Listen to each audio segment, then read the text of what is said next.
Party అధిష్టానంపై ఒత్తిడి కొనసాగిస్తూనే తెలుగుదేశం వైకాపా లక్ష్యంగా రాజకీయ దాడి కొనసాగించాలని సీమాంధ్ర కాంగ్రెస్ ప్రజాప్రతినిధులు భావిస్తున్నారు.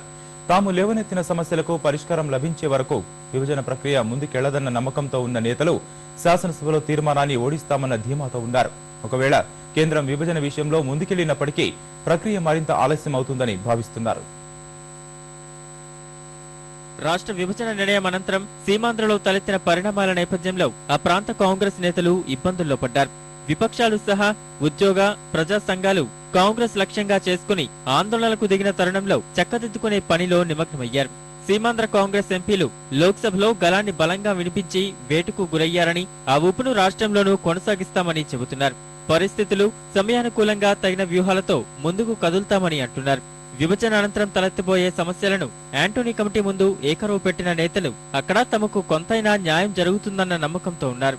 తాము ప్రస్తావించిన సమస్యల తీవ్రతను అధిష్టానం గుర్తించిందని, వాటి పరిష్కారాన్ని విస్మరించి కేంద్రం కాంగ్రెస్ అధిష్టానం విభజన ప్రక్రియపై ముందుకు వెళ్లలేవని సీమాంధ్ర కాంగ్రెస్ నేతలు విశ్వాసంగా కనిపిస్తున్నారు. జరగబోయే నష్టాలన్నింటినీ భర్తీ చేస్తామని కేంద్ర మంత్రి ఏకే యాంటోనీ తమతో చెప్పిన మాటలను సీమాంధ్ర కాంగ్రెస్ నేతలు పదే పదే చెబుతుండడమే నిదర్శనంగా కనిపిస్తోంది. పార్టీ రాష్ట్ర వ్యవహారాల పర్యవేక్షకుడు దిగ్విజయ్ వ్యాఖ్యలు చూస్తుంటే విభజన నిర్ణయంపై వెనక్కి తగ్గకపోయినప్పటికీ హైదరాబాద్ నదీ జలాల పరంగా సీమాంధ్ర ప్రయోజనాల పరిరక్షణకు తప్పనిసరి ప్రాధాన్యమిస్తారన్న నమ్మకం తమకుందని కొందరు నేతలు అభిప్రాయపడుతున్నారు. మరోవైపు శాసనసభ ముందుకు విభజన తీర్మానం వచ్చినప్పుడు తమ సత్తా చాటుతామని సీమాంధ్ర కాంగ్రెస్ నేతలు చెబుతున్నారు. సర్వశక్తులు ఒడ్డి తీర్మానం వీగిపోయేలా చేస్తామని వారంటున్నారు. రేపు అసెంబ్లీ తీర్మానం ఈ రాష్ట్రంలో వస్తుంది. ఖచ్చితంగా వచ్చినప్పుడు మనందరినీ కోరుకుంటా ఉన్నా నేను, ఏ ఇబ్బంది లేదు.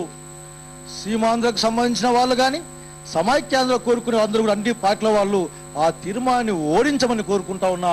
ఓడించే విధంగా మీ ఆలోచనలు తయారు చేసుకోమని కోరుకుంటా ఉన్నా. మీ నాయకత్వాలను ఒప్పించమని కోరుకుంటా ఉన్నాం. కాంగ్రెస్ పార్టీగా ఇప్పటికీ మేము నిర్ణయం తీసుకున్నాం. ఈ రాష్ట్రాన్ని ఐక్యంగా ఉంచాలని కోరుకునే సీమాంధ్రకు సంబంధించిన అందరూ ఆ నిర్ణయం తీసుకున్నాం. ఇప్పటికీ ఆఖరి రాష్ట్ర శాసనసభలో ఆ తీర్మానం మేము ఓడిస్తాం.